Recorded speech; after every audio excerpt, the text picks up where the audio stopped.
el Centro Apostólico Altar de Jehová de Eclesía presenta lo mejor del trigo. Conduce Lourdes Bravo de Villar.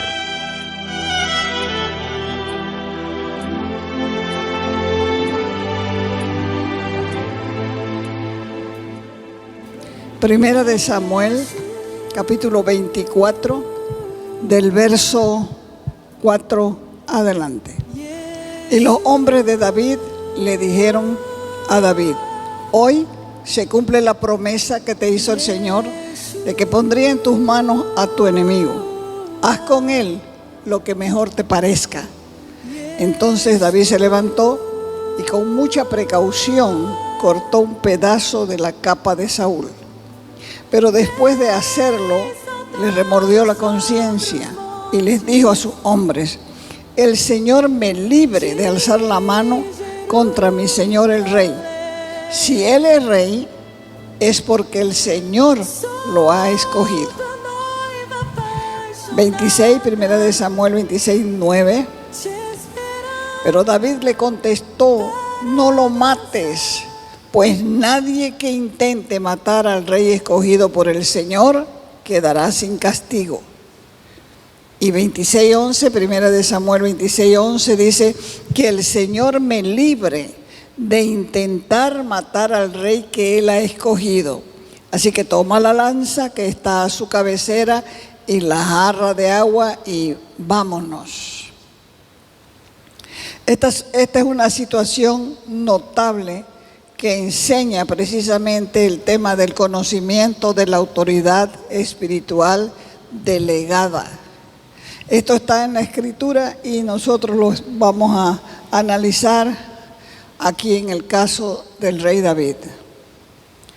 El otro caso de obediencia a la autoridad es la del Señor Jesús como nuestro ejemplo de máxima autoridad. Dios dio inicio a su autoridad en la tierra cuando estableció su pueblo como nación, conocido como el pueblo hebreo primero y luego como la nación de Israel. Dios los sacó al pueblo hebreo de la esclavitud de Egipto para llevarlos a un lugar de abundancia que era conocido como la tierra que fluía leche y miel. Cuando ellos estuvieron posesionados en Canaán, allí comenzaron a pedir rey como las naciones vecinas. Es decir, ellos no querían ser gobernados entre teocracia, querían ser igual que los pueblos vecinos, que su rey sea visible, que vaya con ellos a la guerra. Ahora, ¿qué es teocracia? La palabra teocracia viene del griego y se divide en dos palabras: teos, Dios, y kratos, poder o gobierno. Entonces, uniendo estos dos, la teocracia es el gobierno de Dios. Es una forma de gobierno en la que los líderes oficiales concuerdan, armonizan con los líderes de la religión y las políticas de gobierno son semejantes, son similares. El diccionario de la Real Academia Española define la teocracia como el gobierno ejercido directamente por Dios. Y en segundo lugar, significa también sociedad en que la autoridad política emana de Dios. Entonces, vemos ahí, vamos a Primera de Samuel, donde cuenta, en el verso 1 adelante, donde cuenta cómo el pueblo de Israel, ya una vez establecido en la tierra de Canaán, se presentó delante del profeta Samuel su deseo, con un deseo. ¿Cuál era ese deseo? Tener un rey. Vamos al verso 1. Primera de Samuel, capítulo 8, verso 1. Y dice la Escritura: aconteció que cuando Samuel envejeció, puso a sus hijos por jueces sobre Israel. Su hijo primogénito se llamaba Joel. y el segundo, Abías. Ambos eran jueces en Berseba, pero no anduvieron los hijos por los caminos de su padre, sino que se dejaron llevar por la avaricia, dejándose sobornar y pervirtieron el derecho. Hay una falsa creencia que si los padres son pastores, los hijos tienen que ser pastores. Y hay una doble exigencia sobre ellos. Y también hay una rebeldía en ellos, porque la gente les exige más por ser pastores. Aquí los hijos del profeta Samuel no salieron como su padre, porque dice la Escritura que palabra que daba Samuel no caía en tierra. Moisés fue el líder más grande de la nación de Israel y sus hijos no fueron líderes. Entonces el hijo del pastor o de la pastora o de quien sea el liderazgo de la iglesia vive en una franca rebeldía, porque los demás viven mirando al hijo ajeno, pero no miran a sus propios hijos. Esto ha de haber sido doloroso para Samuel, porque ya Samuel era viejo. Le dijeron: tú has envejecido y tus hijos no andan en tus caminos. Estaban diciendo: tus hijos no son como vos. Por tanto, le dijeron: danos un rey que nos juzgue como tienen todas las naciones. Eso que escuchó Samuel no fue porque los hijos eran unos sinvergüenzas que le dolió. Lo que a él le dolió es que el pueblo dijera: danos un rey que nos juzgue. Y oró a Jehová. Y dijo Jehová a Samuel, verso 7, oye la voz del pueblo en todo lo que ellos te digan, porque no te están desechando a ti, sino a mí me han desechado, para que yo no reine sobre ellos. Verso 8. Conforme a todas las obras que han hecho desde el día que los saqué de Egipto hasta hoy, dejándome a mí y sirviendo a dioses ajenos, si hacen también contigo, ahora pues oye su voz, pero hazles una advertencia solemne. Muéstrales cómo los tratará el rey que reinará sobre ellos. Hasta ese día, Israel había tenido un gobierno teocrático. Dios les gobernaba directamente. O sea que todas las decisiones que tenía el rey eran presentadas ¿a quién? Al profeta. Al profeta era presentada, para que juntos pudieran dirigir al pueblo según la voluntad de Dios. Así que Samuel consultó a Jehová y él le contestó: adviérteles primero lo que va a pasar con un rey.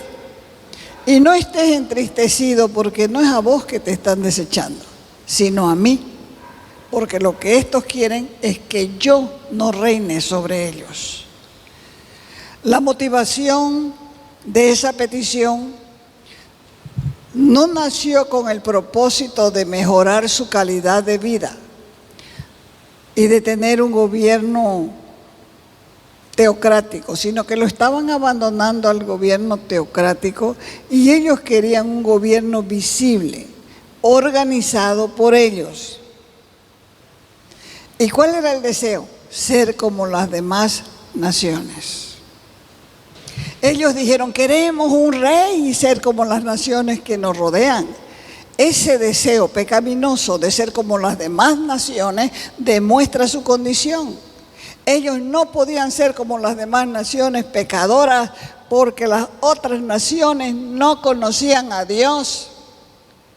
Queremos un rey y ser como las naciones que nos rodean. Deseo pecaminoso.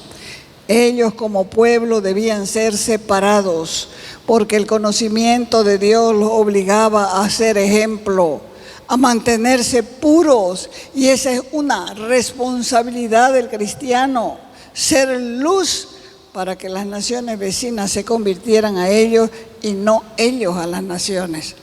No supieron discernir los tiempos y las señales y perdieron la visión. Entonces Dios les muestra a través de Samuel cómo iba a ser el rey, cómo iba a tomar su hija para su cocinera, cómo iba a tomar sus hijos para cuidar sus rebaños, cómo iba a tomar sus hijos para que sean parte del ejército. Y una serie de cosas les muestra a Samuel para que Samuel le transmita al pueblo. Pero ellos estaban decididos, querían rey. Así que Dios nombró a Saúl. Dios puso en Saúl su autoridad delegada. Y en los comienzos de su reinado, este hombre acomplejado, aunque era alto y bien plantado, fue un buen rey. Trabajó por su pueblo, peleó para defenderlo, conquistó naciones, engrandeció a Israel. Todo iba bien excepto por una cosa. Fue elegido rey de acuerdo al corazón del pueblo. Y llegó un día en que Saúl se contaminó con las naciones de alrededor, mezcló su fe con la de ellos, se hizo orgulloso, entró acomplejado y se hizo orgulloso. Y de yapa rebelde. Es lo que le sucede o no sucede a todos. Cuando nosotros comenzamos a predicar en la fe, lloramos en el púlpito, pero cuando ya no le tenemos miedo a este bicho que se llama micrófono, ya no perdimos el miedo. Pero no es el miedo es el miedo a Dios. Perdimos el temor de Dios y entonces comenzamos a hacer burreras. Más adelante del reinado de David, o como es de Saúl, Dios le mandó a destruir a los amalecitas. Pero él destruyó solamente la basura. Destruyó lo que para él no tenía valor. Dejó las vacas, los animales engordados, y lo dejó inclusive al rey de ellos. Y Dios se enojó con él por este acto de rebeldía a sus órdenes. Y ese fue un pecado que cometió Saúl contra Dios. Vamos a primera de Samuel, capítulo 15. Es del 1 al 23, pero vamos a tomar del 22 y 23 solamente. La cosa era así. Saúl tenía que llegar primero, antes de la batalla, a ofrecer un sacrificio a Dios. Y Samuel, no era Saúl, era Samuel. Y Samuel era viejo ya. Y se tardó un poco. Pero cuando vio Saúl que el pueblo se estaba yendo, se estaba escapando del ejército, entonces él mismo ofreció el sacrificio. En eso llegó el profeta Samuel y le dice a Saúl: ¿acaso se complace Jehová tanto en los holocaustos y sacrificios como en la obediencia a las palabras de Jehová? Mejor es obedecer que sacrificar. Prestar atención mejor es que la grasa de los carneros. Como pecado de adivinación es la rebelión. Como ídolos e idolatría es la obstinación. Por cuanto rechazaste la palabra de Jehová, también Él te ha rechazado para que no seas rey. Le estaba afirmando: no obedeciste la voz del Señor. Saúl no fue obediente, porque es más fácil llevar un buey o un cordero para ser quemado sobre el altar que llevar cautivo cada pensamiento altanero a la obediencia de Cristo y someter nuestra voluntad a su voluntad, porque son incapaces e indignos de gobernar a los hombres los que no están dispuestos a que Dios reine sobre ellos. El pueblo siempre va a querer hacer lo que piensa o lo que quiere que es bueno. Yo pienso que sería así mejor. A mí me gustaba antes más. Pues quédate con lo de antes, atrasate, porque la revelación de Dios es progresiva. No es igual que hace 10 años atrás, no es igual que hace 5 años atrás. La revelación de Dios es progresiva, o sea que vas avanzando y Él te va revelando cosas y sigues avanzando y sigues avanzando. Pero si quieres quedarte en lo de atrás, pues quédate. Pero no estés estorbando a los demás. Quédate vos, no contamines a los otros. Deja que los otros avancen. Cuando Saúl perdonó al rey de los amalecitas, que recuerden que cuando el pueblo salió de Egipto, los amalecitas comenzaron a matar toda esa gente que venía atrás, cansada, lastimada, los viejos, los niños que no podían andar, todos los que estaban fatigados, todos los que estaban enfermos. Y el Señor dijo, va a haber guerra con Amalec de generación en generación. Pues llegó el momento de castigar a los amalecitas.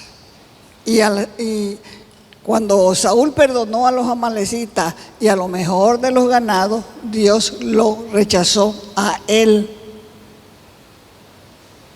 Y ungió al nuevo rey, que era el hijo menor de Isaí, de quien dijo más adelante que era un hombre conforme a su corazón. Era un jovencito hermoso que lo tenían allá de cuidante de las ovejas, porque dice la Escritura que era hijo natural. Por eso decía él, en pecado me concibió mi madre. Y el padre le tenía malquerencia al muchacho. Así que a los que tenía con la señora que tenía ahora, eran varios, y eran grandes, y eran fornidos, pero el pequeño lo mandaron a cuidar ovejas. Este muchacho tenía contacto con la tierra, tenía tiempo para pensar, tenía tiempo para escribir, tenía tiempo para leer las señales de los cielos, porque cuando no había luz, todo lo estrellado era una maravilla. ¿Cuántos vivieron en ese tiempo? Era una maravilla mirar, ¿no? Ahora apenas se ve, tiene que haber un apagón para que uno lo vea. Pero antes era el pan de cada día. Salía uno y miraba al cielo y el cielo estaba súper estrellado. En ese tipo de ambiente fue que este muchacho trabajaba. Y cuando él veía muchas nubes para llover, llevaba a su rebaño a un lugar seguro. Cuando él veía que habían vientos ventosos, también conducía a sus ovejas al redil, las curaba, les daba agua, las hacía descansar. Y esa fue una buena experiencia que lo capacitó para pastorear a su pueblo. David es un buen ejemplo en el Antiguo Testamento. Es un hombre que conocía la autoridad y se sometía a ella. El Señor ungió a David como rey de Israel mientras aún gobernaba Saúl. Entonces, en aquel tiempo, Israel tenía dos reyes. El rey rechazado, que era Saúl, pero que todavía estaba en el trono, y el rey escogido, que todavía no había ascendido. Así que David estaba en una posición difícil y peligrosa, porque si el rey se enteraba que David era el ungido, el sucesor, iba a matarlo a David, iba a matar a toda la familia, a todos sus hermanos, a todos. Vamos a 1 de Samuel, capítulo 24, del verso 1 hasta el 12. Cuando Saúl volvió de perseguir a los filisteos, le avisaron: David está en el desierto de Engadi. Esta parte está hablando de cuando Saúl se enteró que David había sido ungido como rey. Porque cuando lo llevaron para que toque la arpa delante del rey Saúl, porque perdió la mente, entonces cuando tocaba David, el hombre se calmaba. Lo quiso matar varias veces hasta que Saúl se escapó. Hasta que David se escapó porque Saúl quería matarlo. Por eso dice aquí que cuando Saúl volvió de perseguir a los filisteos, le avisaron: David está en el desierto de Engadi. Entonces tomó Saúl 3,000 hombres escogidos de todo Israel y salió en busca de David y de sus hombres por las cumbres, por los peñascos de las cabras monteses. Las cabras monteses están siempre en las alturas porque tienen en la pata, unas ventosas. Por eso es que ellas saltan y la ventosa las asegura en la roca. Al llegar a un redil de ovejas junto al camino donde había una cueva, entró Saúl en ella para hacer sus necesidades. Pero mire ustedes cómo Dios lo protegió a este hombre. En el fondo de la cueva estaban sentados David y sus hombres. Y precisamente Saúl escoge la cueva para ir a hacer sus necesidades ahí. Los hombres de David le dijeron: mira, este es el día que Jehová te anunció.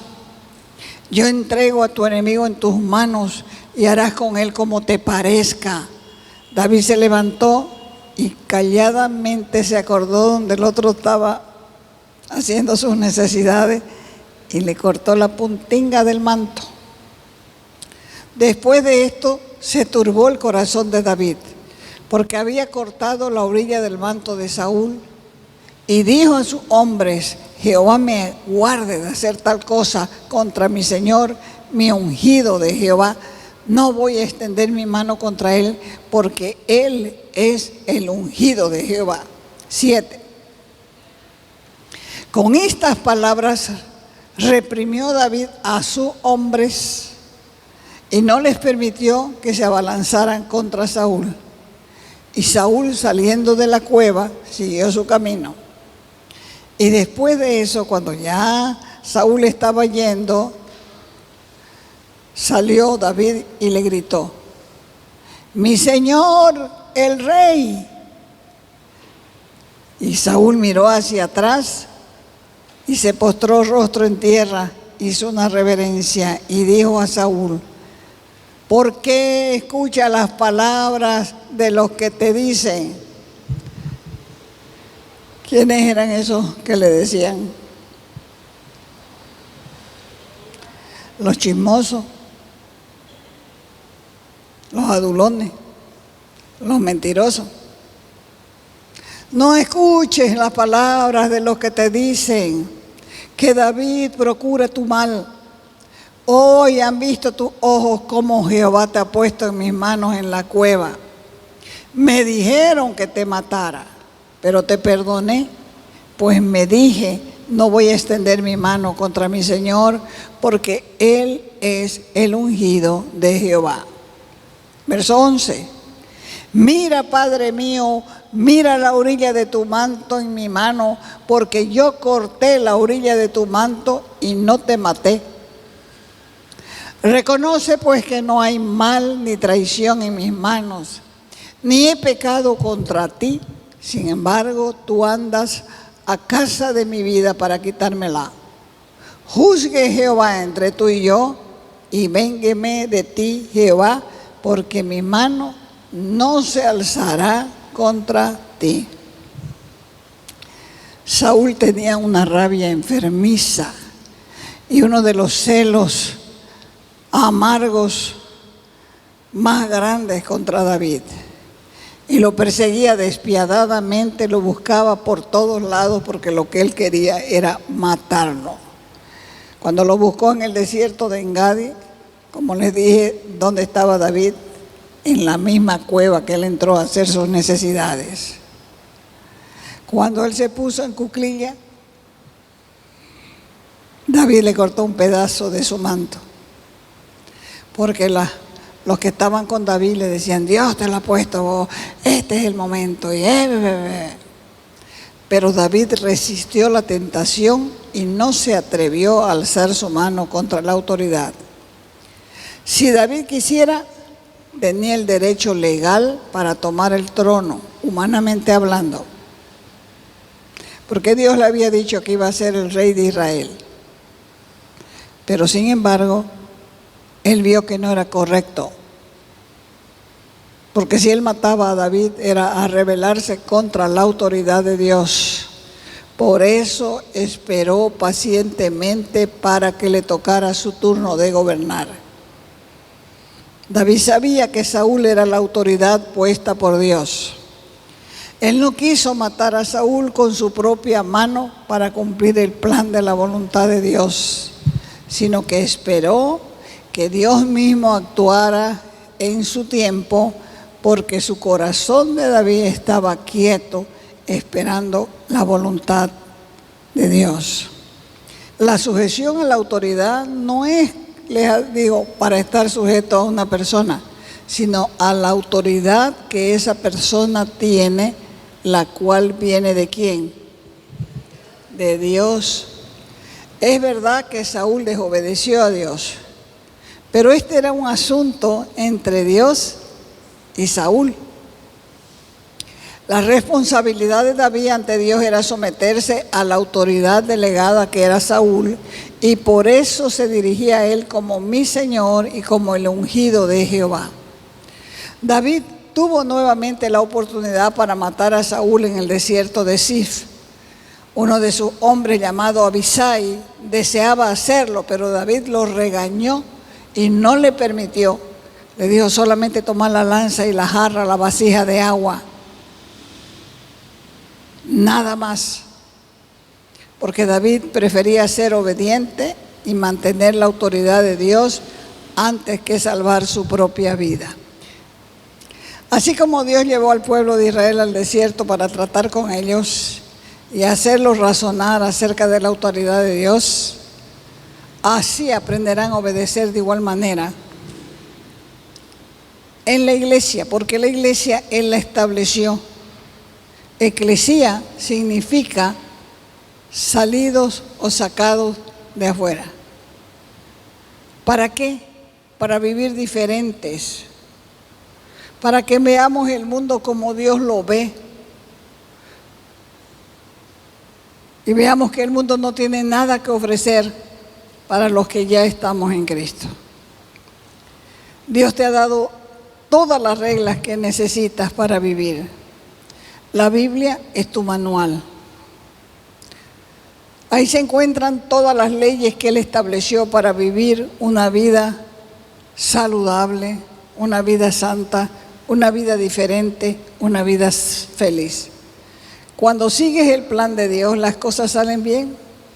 Pero cada vez que te olvidas de Dios e ignoras el manual, las cosas comienzan a desmoronarse en tu vida. La parte física, la parte emocional, la parte financiera, la parte de relaciones y de cualquier otro índole. Entonces, cuando nosotros no obedecemos a Dios, nos lastimamos a nosotros mismos.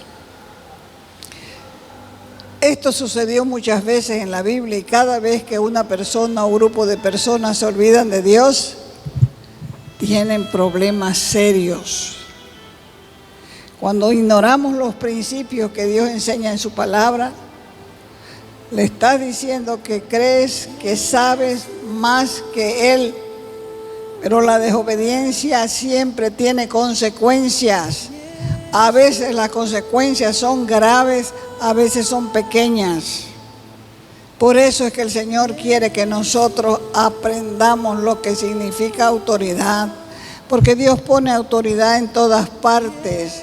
Los padres son autoridad en los hogares, los maridos son autoridad en el matrimonio, los profesores son autoridad en los colegios.